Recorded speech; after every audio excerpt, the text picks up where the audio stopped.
You're listening to Soundside. I'm Libby Denkman. Yesterday, we spoke with KUOW reporter Anna Boyko-Wyrock about a social media maelstrom that has taken over Seattle. Here you have a issue that pits wealthy homeowners against vulnerable children. I am talking about the drama between the Laurelhurst neighborhood and Seattle Children's Hospital over helicopter landings.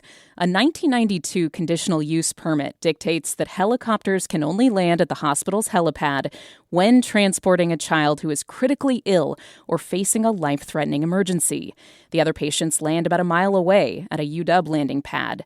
That agreement also created an oversight body, a medical review committee, to make sure the hospital was complying with the requirements of the permit. This all stems from discussions back in the 80s and 90s when the Laurelhurst Community Council, known as the Laurelhurst Community Club back then, lobbied the city to address noise and safety issues around helicopter flights. So this policy has been around for decades, but earlier this month, a self-identified medical helicopter pilot made a social media post about the restrictions on landings at Children's, and the story caught fire online. After the story broke, the Laurelhurst Community Council announced in a joint statement with Seattle Children's that it would fully support Seattle Children's as it seeks city approval to end the medical review committee for helicopter landings. But that didn't stop protesters from showing up in Laurelhurst over the weekend to express their disapproval.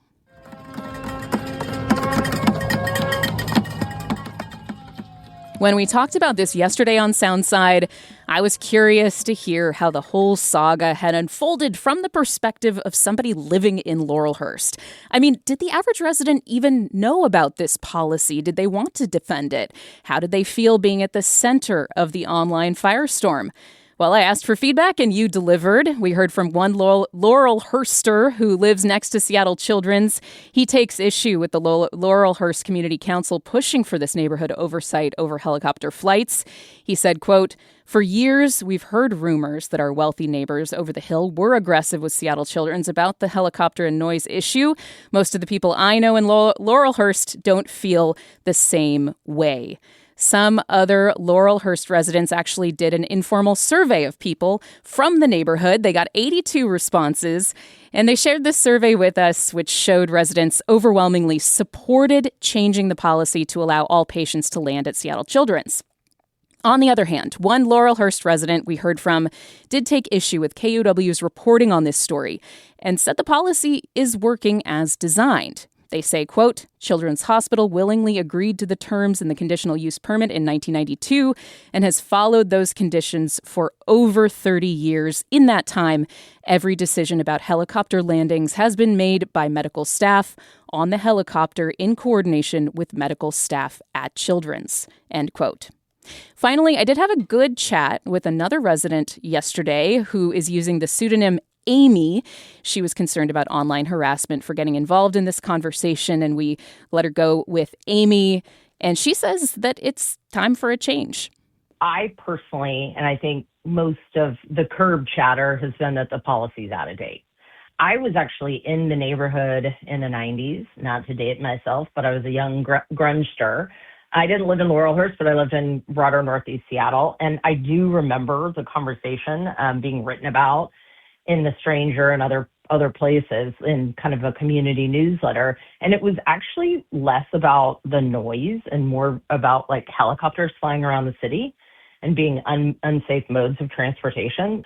But I think that this is like a 30-year-old policy that was written, and it's out of date. And I think that this reflects the sentiment from the neighborhood. I also feel like it is something that is managed by Seattle Children's Hospital. It's not like there's a hotline into the neighborhood on, can we land this helicopter? They always have managed it. And that's where, if it's not working, I don't think we ever knew about it. And I'm not really sure that this whole kerfuffle came up because it's not working. But, the neighborhood, we get this horrible newsletter from Children's Hospital that they send us annually, and it outlines the flights in and out and why. And it's really sad. And every year it comes out, the buzz on the curb with the neighbors is like, wow, there are really a lot of kids in need. This is so sad. And it really just kind of anchors us more to Children's Hospital. And this year, one neighbor said, like, every time I hear a helicopter, I say a little prayer because I know that there's a sick kid in trouble and a family that's panicked. And so nobody's really worried about the noise. I think that's old news. So when the coverage started and people were talking about Laurelhurst residents being, concerned about noise from the helicopters and whether or not, these kids really deserve to land, things like that, that didn't really seem to jive with your experience knowing your neighbors. Like you didn't hear anybody saying, yeah, those helicopters, they're so loud, they shouldn't go to Children's, or did you? No, not at all. I've never in my years in Northeast Seattle heard a complaint about helicopter noise. And I've heard a lot of complaints, Libby, as a volunteer. As a volunteer and someone who's been on boards of various education and community service, the volunteers are fewer and the complaints are loud. And I've never, ever heard a complaint about the helicopters. Do you think, well, I guess my question first is to you. Did you know about the policy before it started to get covered, or do you think most people knew about the policy who live in Laurelhurst? That's a good question. I don't think most people knew about it. I did. I did. I knew that they landed at UW. And I don't know how pervasive that was, but I do think a lot of people in the last week or two, however long the controversy's been going on, have been just kind of shocked by it. And so how does it feel, I guess, to be the subject of so much online outrage? And I know, the way it has been framed, because Laurelhurst is known for its more, I think, fancy properties and, to be a very nice neighborhood. It's been framed as rich homeowners versus sick kids.